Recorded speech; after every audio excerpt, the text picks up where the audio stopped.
Hello, everyone, and welcome to this keynote speech for the 6th International Conference on Educational Innovation and Psychological Insights.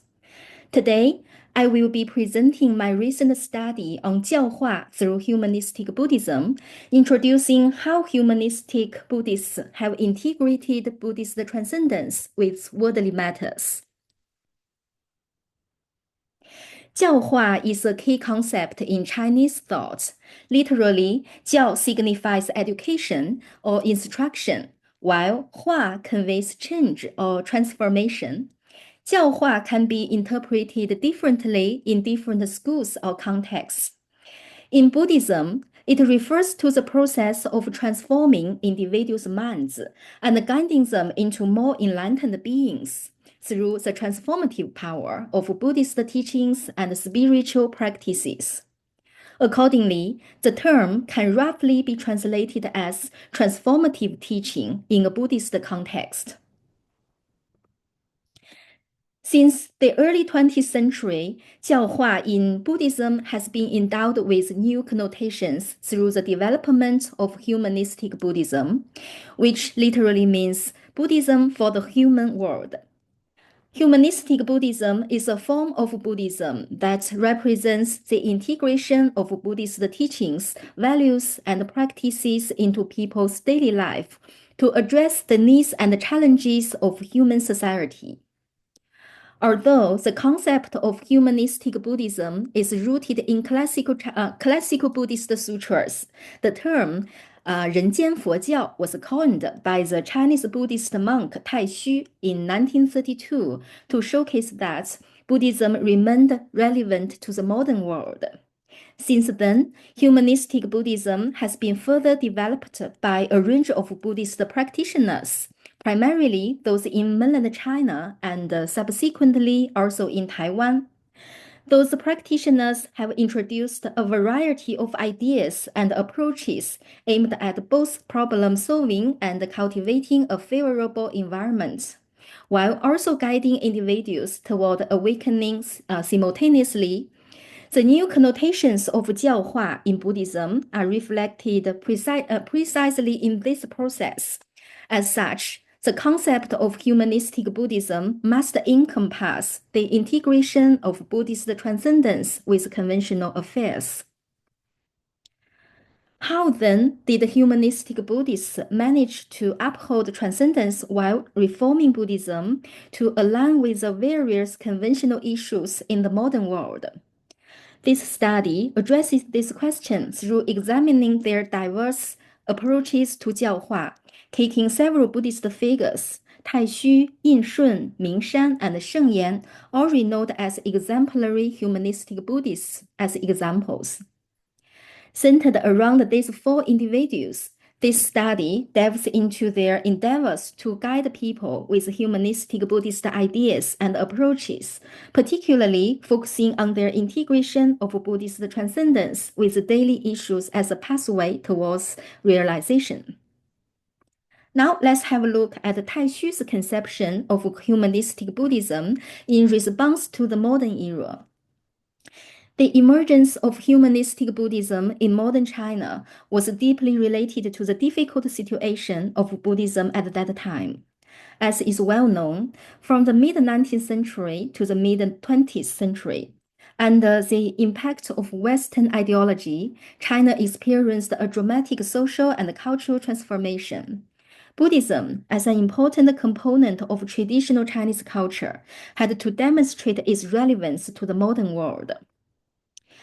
In response to this situation, Taixu proposed the concept "pure land in the human realm" in 1926, arguing that Buddhists should take up the cause of social and political reform and engage in welfare and relief work to make this world a pure land. There is no need to seek a pure land outside the human realm. Hence, it's called the pure land in the human realm. This reflects Taixu's endeavor to relate the Buddhist ideal of transcendence with human society, forming the basis for his humanistic Buddhist thought. Although Taixu coined the term 人间佛教 at a later time, he had already used the term 人生佛教, which literally means Buddhism for human life, to refer to the same concept in the 1920s. In 1928, in explaining Buddhist learning for human life, Taixu stated, Buddhist learning has two fundamental principles. First, tally with the truth, and second, harmonize with the timing. The former is the essence of Buddhist learning, and the latter is a function of Buddhist learning. To put it another way, the first principle is to deeply understand and align oneself with the fundamental truths of existence and reality. The second principle is to adapt and adjust one's teachings and actions according to the specific context and circumstances of the time. By applying the 体用 polarity, Taixu pointed out the close relationship between the two, emphasizing the importance of both understanding the underlying truth and being responsive to the changing needs of the present. Still in 1928, Taixu further elucidated the application of the two principles to the modern era. He presented that Chinese Buddhists should construct humanistic Buddhism, starting from humans and progressing to bodhisattvas and ultimately to Buddhas. For the human stage, they should organize Buddhist temples to establish a Sangha system that aligns with China's current environment. Advocate humanistic Buddhism both to absorb new Buddhist believers and to make old believers civilized so as to establish a system of Buddhist believers suited to China's present circumstances. Foster and promote humanistic Buddhism among all Chinese people to cultivate a society characterized by Buddhist virtues and good deeds. By considering human beings as a step toward being a Buddha, Taixu demonstrated his perspective that true realization should be achieved by way of the human world. By suggesting specific approaches to achieve this, he expressed his ideas on how to adapt Buddhism to his time. In addition to guiding Buddhists in developing Buddhism in the modern era, Jiaohua by humanistic Buddhists at the time also incorporated instructing people on how they should conduct their daily words and deeds. In a book titled 人生佛教, composed in 1944, Taixu elucidated that individuals should begin by observing the 5 precepts and practicing the 10 kinds of wholesome behavior, then gradually advance to the 4 means of conversion and the 6 perfections, and ultimately achieve Buddhahood through faith, understanding, practice, and realization. Simultaneously, every individual should serve society and work for its benefit, impacting society with their personal character while collectively purifying and elevating it, thus achieving the goal of constructing a pure land in the human realm. The 5 precepts, including not killing and not stealing, constitute the minimal set of moral restrictions to be observed by lay Buddhist practitioners, while the 10 kinds of wholesome behavior represent a set of behaviors practiced by lay practitioners to counteract such unwholesome behaviors as being greedy.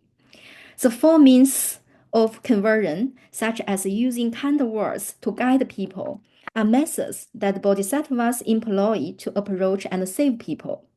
The 6 perfections, encompassing the wisdom to discern the truth, are the practices that guide one beyond the sea of mortality to nirvana. This whole journey signifies a transformative process from being a human to evolving into a bodhisattva and ultimately attaining realization of the ultimate truth. The above illustrates how Taixu connected the aim of achieving Buddhahood and creating a pure land in the human realm with the perfection of our characters and the betterment of human society. Now let's move on to Yin Shun's systematic approach to guiding people. Taixu's thought was inherited and refined by Yin Shun, who made it more systematic and rigorous. Like Taixu, Yin Shun also greatly valued humanistic Buddhism, believing that it not only aligns with the contemporary era, but also resonates with the truth and the Buddha's teachings. For him, the essence of humanistic Buddhism lies in the journey that begins with the aspiration to practice the Bodhisattva way and then progresses toward attaining Buddhahood. In this process, the foundation should be the fulfillment of one's human responsibilities. That is, individuals should cultivate a selfless mindset, harbor compassion for the well being of others, and engage in actions that benefit all sentient beings. Yin Shun then presented three major theoretical principles of humanistic Buddhism. The first is the unity of Dharma and discipline. Here, Dharma refers to the teachings that unveil the reality of the universe and human life, guiding people on how to cultivate the mind, achieve wisdom, and attain the fruition of the path. Discipline refers to the prohibition of immoral behaviors, or the guidance and rules that monastic disciples are to follow within their Sangha. The second principle is the unity of dependent arising and emptiness. Dependent arising is an important Buddhist term, meaning that everything in the phenomenal world illusorily appears by depending on a multitude of conditions. Emptiness is thus the true nature of everything. The third principle is the unity of self-benefit and benefiting others. These three principles illustrate Yin Shun's belief in the unity of realizing the truth and engaging in human society. According to Yin Shun, the fundamental purpose of Buddhism is to improve human life and alleviate the hardships and difficulties people face in their everyday life. Buddhists with Buddhist spirit can engage directly in political, economic, cultural, and other activities. Then these activities themselves, in turn, become manifestations of Buddhist teachings, embodying the ultimate truth of Buddhism in the human realm. This is related to Yin Shun's life experience during the 8-year resistance against the Japanese aggression, due to which he came to realize that while Buddhism promotes peace and detachment from worldly affairs, it should also impart to Buddhists the importance of being concerned about the freedom, independence, and survival of their nation during times of war and upheaval. Yin Shun's guidance was grounded in a well-established theoretical foundation, particularly Indian Buddhism. He paid much attention to the theories of the Three Treatises School, a Chinese Buddhist school that derived from Indian Madhyamaka Buddhism, and the Yogacara school, one of the most important Indian Buddhist schools. The doctrines of Madhyamaka and Yogacara, such as the emptiness theory and the three natures, must have facilitated Yin Shun's elaboration on the oneness of the truth and the human world. When attempting to guide people, Yin Shun advocated for the diversification of approaches. He believed that a human society is complex. The paths to spiritual cultivation are also multiple. He paid much attention to transmit the meaning, spirit, and symbolic significance of Buddhist myths and idols. For example, he expounded on the virtues and the teachings of the Bodhisattva Dizang, because people often rely on the Dizang Pusa Ben Yuan Jing to talk about ghosts and hell. Yin Shun's approach reveals his adaptation of Buddhist teachings to the contemporary world. Now let's have a look at Mingshan's focus on transforming the human mind. Mingshan understood humanistic Buddhism as a kind of Mahayana Buddhism, which focuses on transforming people. Specifically, it consists of 4 aspects. The first one is purifying the human world with Buddhist teachings. The second is educating the human mind with Buddhist principles. The third, beautifying human life with Buddhist learning. And the fourth, changing human nature through the path to the Buddhahood. The same as Taixu, Mingshan also believed that the human realm can be transformed into a pure land through our efforts. According to him, it's precisely following the great vow of Buddha Amitabha in the Western Pure Land that we establish a pure land in the human realm. The Western Pure Land also transformed from a defiled land, and likewise, this defiled human realm can be transformed into purity. Therefore, for Mingshan, insisting on a pure human realm doesn't contradict the belief in the existence of the Western Pure Land. Mingshan's humanistic Buddhist thought is deeply rooted in Mahayana teachings, especially those which he could apply in transforming the human mind. His theoretical foundation for humanistic Buddhism drew inspiration from certain perspectives of the Madhyamaka school, Yogacara school, as well as certain Sinitic Buddhist schools like Huayan, based on his early studies at Wuchang Buddhist Seminary. He had a profound understanding of the Yogacara theory of consciousness only, while considering the ultimate truth to be the Madhyamaka emptiness resulted from dependent origination. He expressed that we must get rid of the deluded mind and phenomena to attain enlightenment. Otherwise, there will be no day of purity. All of this indicate Mingshan's intention to create a pure land within the human realm by transforming the human mind, particularly by helping people realize the ultimate truth. To achieve this aim, Mingshan formulated his own perspective on spiritual practice, which, according to him, can be summarized into 3 levels. The first level includes such practices as daily rituals, reciting the Buddha's names, meditation, chanting sutras, and upholding precepts. The second level involves practices such as making offerings, delivering speeches, contemplating, cultivating, and practicing. As for the third level, he believed that genuine, profound, and ultimate spiritual practice revolves around cutting off delusions.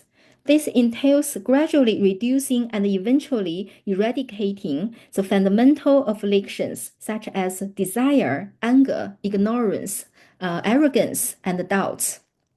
He suggested that this should be a long-term and arduous process, and thus uninterrupted diligence is important in this process. Nevertheless, Mingshan didn't mean that we should exclusively focus on the human stage. Instead, he emphasized that cultivating the human character lays a solid foundation for progressing to the next stage. This emphasis stems from the belief that the human stage and the bodhisattva practice are the most suitable for the current era's environment, and thus we should prioritize them. Now, let's have a look at Sheng Yan's development of the idea of Pure Land in the human realm. The idea of constructing a pure land in the human realm has become a common goal for many humanistic Buddhists since Taixu. Sheng Yan also valued this idea and the vision that his Buddhist organization, Dharma Drum Mountain, is actively promoting is elevating human quality, building a pure land in the human realm. He then further developed Taixu's thought to meet the needs of the contemporary time and interpreted the pure land in the human realm in a creative way. First of all, Sheng Yan explained the pure land in the human realm as that our real life environment is precisely a pure land. Regarding the meaning of pure land, 净土, on the one hand, he equated it with the human world. On the other, however, he believed that the Pure Land is a land where Buddhist saints such as Buddhas and Bodhisattvas reside, a world created by the merit and virtue of Buddhas. And it may also be a world formed through the vows of Buddhas. What distinguishes it from our world is the environment of being free from illness, affliction, and suffering. Sheng Yan's seemingly contradictory views actually suggest that the human world forms the foundation of a pure land of Buddhas and Bodhisattvas. According to him, as long as one's mind is pure, the world they dwell in is also pure. Accordingly, the human world underlies a pure land, and the two are non-dual. As such, our world can be transformed by our thoughts, and we need to make efforts to transform our mind first. What then should we do to manifest the pure land in the human world? According to Sheng Yan, the term human world, 人间, in Buddhism refers to human beings. It's precisely because each individual is able to practice Buddhism that the pure land in the human realm can be manifested through our collective efforts. There are two directions in building a pure land in the human realm. One is a material construction, and the other is a spiritual cultivation. The former can be achieved through efforts in science and technology, while the latter can be attained through faith and practice of Buddhism. This perspective reflects Sheng Yan's integration of Buddhist transcendence with conventional affairs. With regard to spiritual cultivation, Sheng Yan believed that it should start from within each individual, that is, each person should have a heart inclined towards doing good deeds and should strive to eliminate selfishness. Further, one should take care of their entire family, hoping that all family members can live in peace and also become Buddhists. The goal is to encourage those with whom we have relations to chant Buddhist mantras, perform acts of kindness, and eliminate selfishness. Through this progression, starting from the individual and extending to the family, the community, and beyond, we can gradually create a pure land. It was precisely from the perspective mentioned above that Sheng Yan advocated the development of education to transform the human mind and the protection of both natural and social environments to enhance the world. He also promoted charitable initiatives through Dhammadram Mountain. This represents an application of humanistic Buddhism to the contemporary era and an integration of his Buddhist ideals with involvements in the conventional world. Although the concept of Jiaohua in humanistic Buddhism evolves in response to changing circumstances, it consistently encompasses two aspects. First, it guides people to purify their minds and enhance human society by emphasizing the integration of Buddhist teachings into our daily life. Second, since humanistic Buddhism is fundamentally a form of Buddhism, its Jiaohua should align with the Buddhist principle of guiding people to transcend the defiled human world. The transcendence of humanistic Buddhism is reflected mainly in the humanistic Buddhists' endeavor to purify people's minds and lead them towards Buddhahood, as well as their efforts to establish a pure land in the human realm. As we have seen, Taixu, Yinshun, Mingshan, and Sheng Yan employed diverse approaches to realize their Buddhist ideals. Through these approaches, humanistic Buddhism upholds the transcendent pursuit of Buddhism, which seeks to overcome the complexities of human existence, including life and death, as well as fundamental human weaknesses such as greed, anger, and ignorance. It also aims to save humans from the consequences of their karmic actions. Hence, humanization and transcendence are not contradictory, but rather consistent.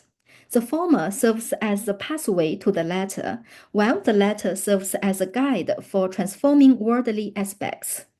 Together, these two aspects contribute to the Jiaohua of Humanistic Buddhism. Thank you very much for listening. Please feel free to contact me if you have any questions.